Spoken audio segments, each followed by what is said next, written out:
Koreya fojiasi. To'qchilik naslni quritadimi? Koreya hukumati tug'ilish sonini oshirish uchun milliardlab dollar sarflamoqda. Lekin natija deyarli nol. Dunyodagi eng past ko'rsatkich aynan shu davlatda.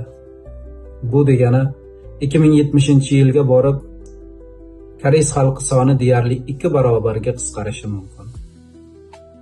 Paradoksni qarang. Jamiyat rivojlangan. Davlat boy, yashash sharoiti havas qilarli, ish va puldan deyarli muammo yo'q. Lekin odamlar farzand ko'rishni istashmayapti. Nega? Buni demografiyada demografik o'tish nazariyasi bilan tushuntiriladi. Jamiyat boyigan sari tug'ilish kamayadi.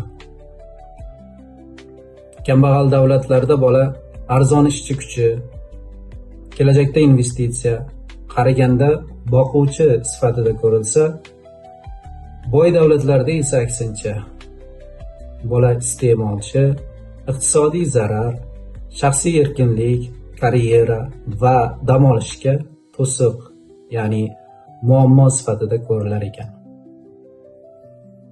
Ajaba, agar jamiyat o'z naslini davom ettirishni muammo deb bilsa, bu rivojlanishmi yoki inqiroz? Nima deb o'ylaysiz?